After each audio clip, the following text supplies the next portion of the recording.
Hello everyone, welcome to the class. Today we'll discuss one of the theories of gender relations, that is the liberal theory. By the end of this lecture, you will be able to understand and answer the questions related to liberal theory, like what is liberal theory, who are some of the theorists, what does it mean, what does it propagate, how did it start. All of these things you will be able to answer by the end of this lecture. We'll start one by one and let's begin with the introduction. So the liberal feminists, they claim equality with men.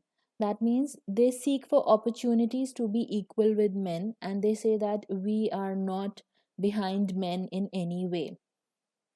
Gender inequality, according to them, is the result of patriarchal and sexist pattern of the division of labor. They say that men are assigned a certain role and women are assigned a certain role.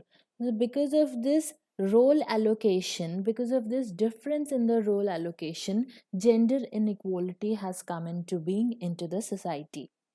And it can be produced uh, gender equality can be produced by transforming this pattern, by repatterning it. For example, why is it that still in today's age a woman is supposed to cook for the family, rear the children, bring them up, and a man just has to go to the office and come back home, and it is considered an ideal situation? So they challenge this pattern, this normal routine of the society. They challenge it. They say that it is not bringing any equality in the division of labor. So, whatever the things are, be it in the home or the outside job, it should be divided equally among the man and women.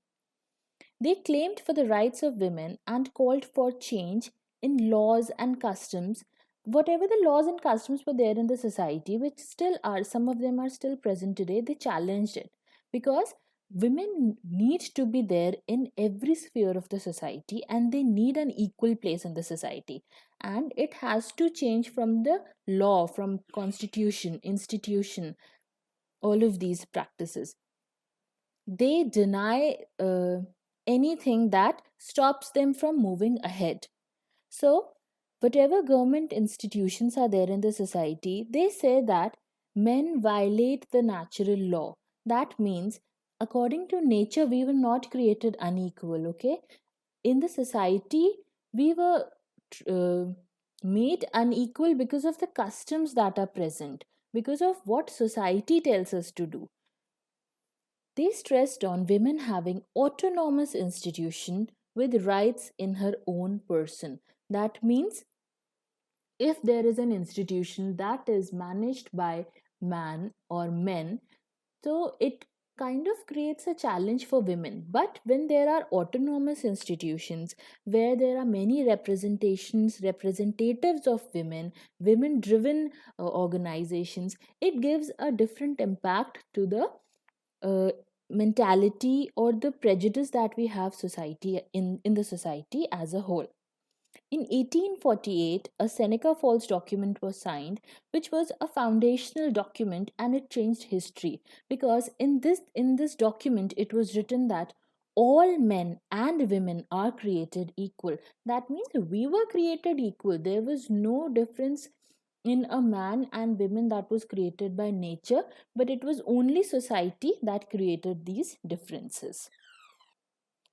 Their beliefs also lie in the same thing. That means they say that there should be a legal recognition of the universal rights of women. That means globally, all around the world, there should be a legal recognition. Because only because of this legal recognition, this political recognition, can women step aside. We always feel that uh, political scenarios, politics, all of this is a dirty business, but it's not actually. If we use it in the right manner, if we use it to help others, if it is in the benefit of the beneficiaries, it is actually very helpful and it is not dirty at all. So, therefore, it is very important to get legal, political, constitutional, universal rights and recognition of women. Inequalities, they said that it has no basis in nature and are only socially constructed. They also said that All humans have certain essential features, like men have some features, and so do women, and the capacity is for a reason and self actualization. That means there is a capacity for everyone. It is not that men are stronger and women are weaker. There are various areas in which men may be ahead, and there are various areas in which women are ahead. So this is all about realizing these things and moving ahead together, right? So they mostly talk about inequality that is present in the society, and talk about how opportunities when given by the society to women, these obstructions that are there, they can be overcome. Now, when we talked about role allocation, we know that society has this ideology of intensive mothering, which can also be known as second shift. That is, there is no payment done to the mother, and then she is expected to work 24/7 for the child. She has to care for her, she has to care for the child, care for the family, for the husband, and everything. And there is no payment that is given to the mother. So, this is a feminization of poverty. That means there are the skills that she's showing, she's managing everything, and she's not getting anything.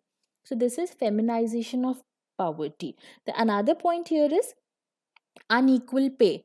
Unequal pay in the way that whenever they are going to work outside for the same work, a woman is being paid less and a man is being paid more, because our society thinks men are stronger and they can do the job better. They do not care about the skill. A woman might be very much skilled, better skilled than the man, but even then she is paid less. So this is feminization of poverty. Now, there are some contemporary liberal feminists. They say that there are four factors involved in the inequality that is present in the society. For example, social construction of gender and division of labor, that we already discussed. What are the social constructions and role allocation? The practice of public and private spheres. A man has to go and work in public, and the wife has to stay in the private spheres of life. And a woman is taught from early childhood to go to the kitchen, to cook, to learn stitching, and all of these things. So this is a part of socialization as well, taught from early childhood. Third is patriarchal ideology. Patriarchal ideology means men are superior, men are stronger. All of these things have been taught, and they result in inequality. Practices of discrimination and marginalization and harassment of women. Even if women are bold enough to go outside, if they are challenged in the society, in return they are being harassed at work. So it creates more and more inequalities, a fear amongst the women, which is not right. A very interesting and important point that is discussed about a liberal feminism is equality in marriage. When there is a marriage of a man and women, what happens usually is, for a man it brings on freedom, dependency. A man feels more empowered. He feels he has the right over the woman, he has the right over the finances, economic resources, everything. And on the wife, on the other hand, she is made to feel that she is dependent on him, and she has to take care of the domestic chores and everything. So there is a wide contrast between the point of view or perspective of a woman and a man.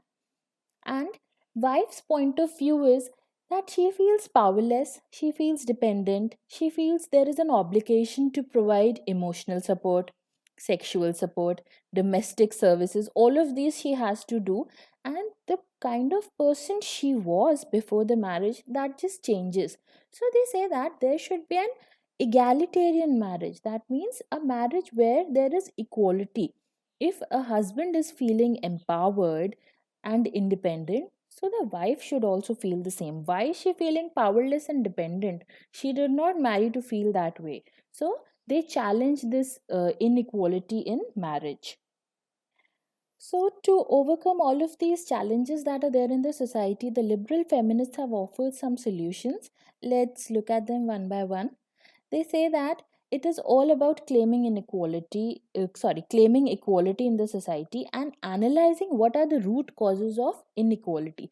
We know that patriarchy is one of them, the culture, traditions, law, customs, these are one of them. But what are the new and emerging reasons? Why are we still facing inequality today? So these should be analyzed. The wish to eliminate gender as a principle of distribution of social goods. So, yes, there should be equality in the distribution of goods as well, and the society should not see women as the second sex. There should be changes in law, in polity, so that new reforms come and help women. Equal education should be there. Economic opportunities should be available to women.